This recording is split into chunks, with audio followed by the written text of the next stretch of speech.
Hi guys, welcome to Missy's Imaginings. This will be an interesting video, but I wanted to touch base with you all. So it'll probably be just, a little bit of takeout when I actually turned on the camera, and then when I actually turn off the camera, just a one shot, one take, because my editing skills are not what they should be. So yeah, so quick update on me. I went to the doctor for my hand, and they said, okay, we're going to go ahead and have you do x-rays today, and then we'll schedule your appointment to go over the x-rays. I thought, okay.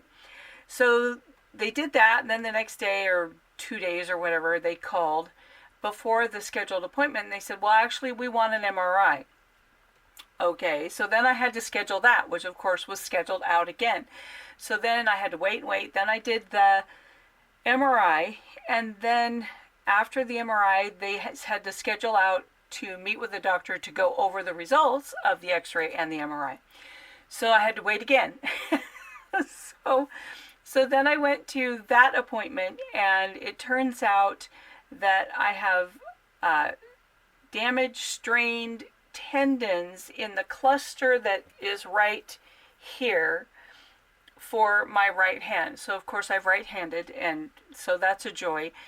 And the inflammation was irritating the bone, which in turn irritated the tendons more. And so they gave me a brace, and they said, okay, so now we're going to have you do physical therapy. We'll see if that will help, and if that can kind of help take care of things, and if not, then you might have to see a hand specialist. So fortunately, I was sent to a hand specialist physical therapist, and that's my last appointment when she built this.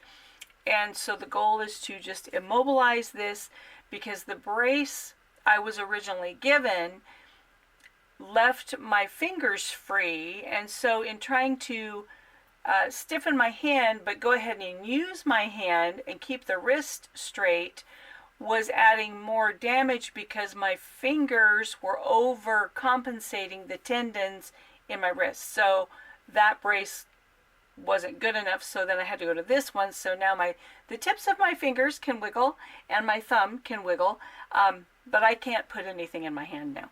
So that's where I am, and of course it happens mid-project. Always. So everything is on hold, and now I wear this. I do hot and cold baths 3 or 4 times a day, where you go in the hot water and then you go in the cold water, hot water, cold water, and that helps it feel better. And then ice at different points during the day, and I'm supposed to keep this on pretty much all the time, except when I shower, take care of, hygiene things. So that's why I'm in my comfy clothes and jams, because it's just a pain to do anything else. So anyway, so I wanted to touch base, give you an update on my hand. So this is my friend for about 3 weeks, and then I'll go back into the physical therapist again in, let's see, today's Friday, Saturday, Sunday, in 3 days, and she'll check on this, just kind of see where we are, take some measurements. They measured grip strength, pinch strength, and all that. And so we do have some markers that we can actually measure progress. And she measured swelling and all that. So, and there was a substantial difference between my right hand and my left hand. So we're kind of on about that. So before all this happened, I had projects in the works, but I had just kind of not wanted to make videos because it was painful to try to work a mouse and edit everything. And so I thought, well, this way I can check in, say hi. I'll just take out the very front with my left hand. We'll see how well I can maneuver a mouse on an editing program with my left hand, and try to just take out the little bit at the front, a little bit at the back, and call it good. So I'm sorry this will not be the highest quality and take out all my stammering and stuttering, but there it is. So progress on projects that were in the works or were previously done. The one was, of course, the hoodie for the BJDs that are the 66 centimeter. It could be larger because it's an oversized hoodie. So that was done with the uneven hem, And I'll just hold it up because I can't insert a picture. That's just going to be too hard. But this was the hoodie, so it's got an uneven hem, and then it's across a diagonal hem in the back. And then the sleeves are not hemmed, and the end is not hemmed, it's just cut. And so it's just kind of a fun look. So that's inspired by, of course, one of our BTS designers. And then I did some cargo pants with pockets.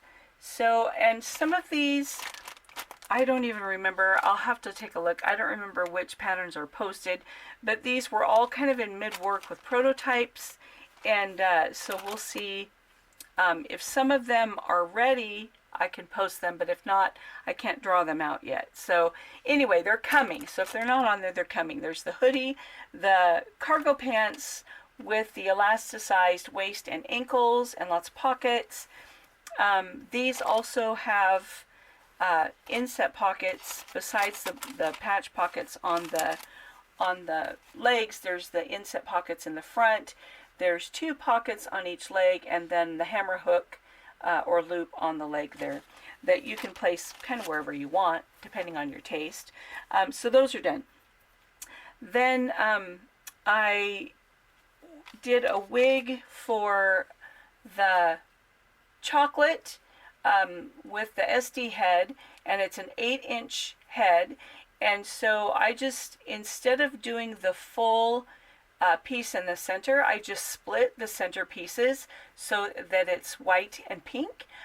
So it's real easy to do. Just remember, if you're going to split the pieces, that you need to add a little bit of seam allowance so you can actually put those pieces together. So I just split down the center and then added a little bit of seam allowance to make the 2 colors. Then just to have fun on trying it, this is actually, there's the white on both sides, but then you've got 1, 2, 3, 4, 5 colors across the top. And so you just do those little slivers and add a seam allowance, and then you can put it back. The reason I like working with the faux fur, especially if you can find kind of a thick one, is it's nice. You can still shear it up the back, which I thought was kind of fun. So that's an experiment. I'll probably try doing thinner rows and softer colors when I do it again. But this was just using scraps that I had that I thought, well, I only need tiny pieces, so maybe we can just have some fun with that. And then, of course, this one is just made normally with a long pile fur and cut up in the back and left long in the front so that it matches the look for chocolate there. And then I have one that's also sheared to give the little ponytail. I'll hold it against his face just so you can see it in the back, and then the long bangs in the front. So that one turned out pretty cute. And so yeah, just been having some fun with those before I couldn't do anything, and getting them some looks.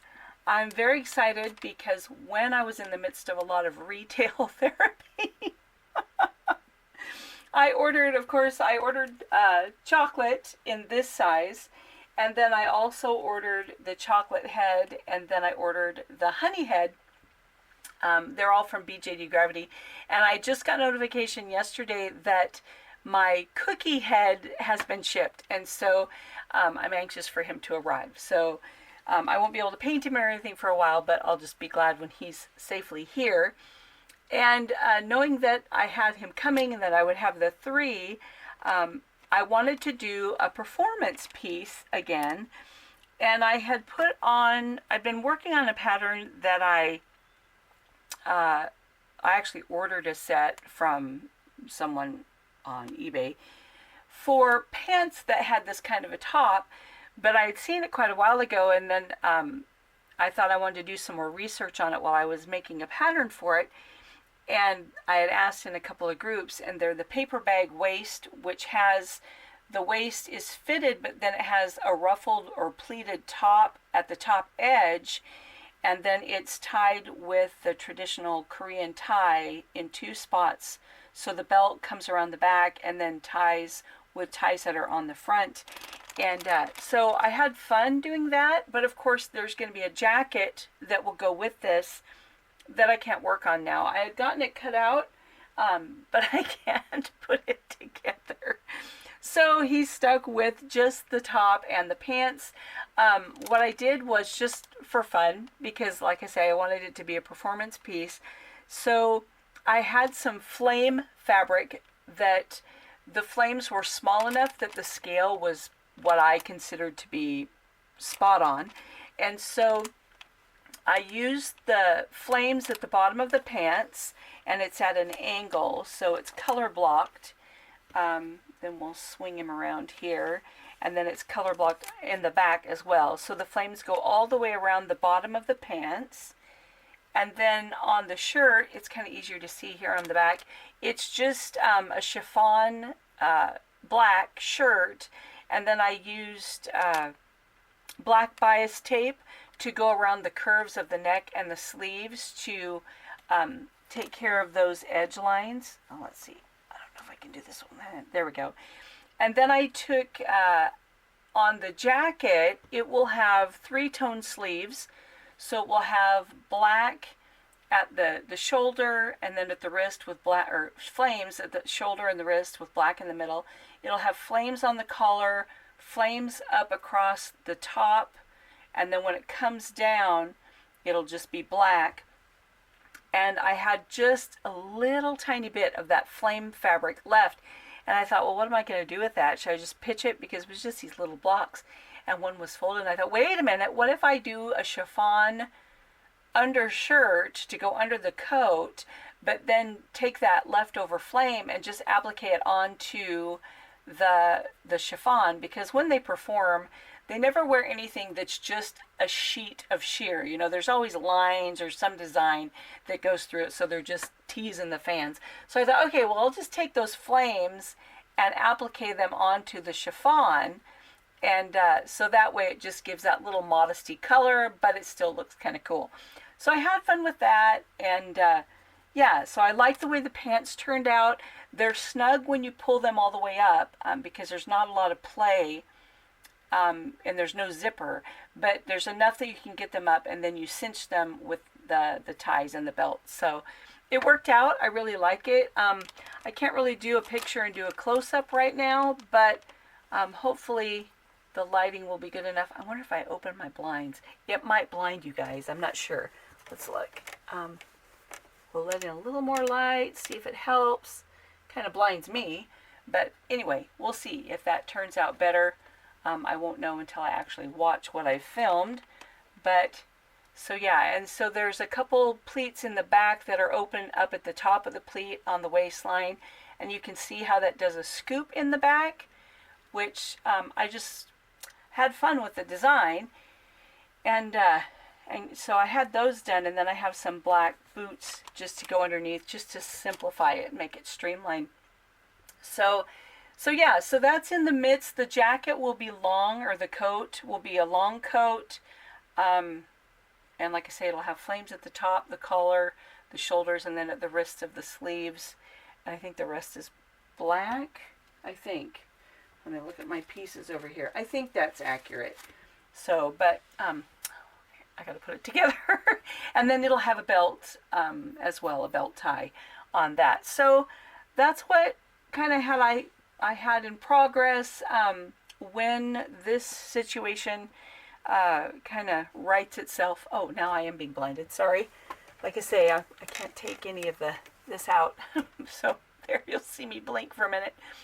So when this kind of rights itself and I can get back to my little humble production again, then I will be sure and get the patterns for those ready to post. And but right now they're still in, like I say, prototype stages where, you know, if I have to tweak it before I actually give it out, then I'll do that. Also, in the retail therapy, I found someone in Canada, so thank you, I don't remember the seller's name, but I found a very reasonable price little kimono, I don't even know what it's called. It's like a short yukata more top, so it's a very short, but it has the, you know, the longer kimono sleeves, and it's in Chinese, so I can't read it. But it has a little pantaloons and little shorts, and then a drape, which might go around the waist, a really pretty little belt, and a bag for a very reasonable price from Angel Studio, which I thought would be fun because my Huarong is from Angel Studio. So I did purchase that. And then, of course, I've showed you those creations. And then I did find this, happily enough, at Walmart. So let's see if we can show this off.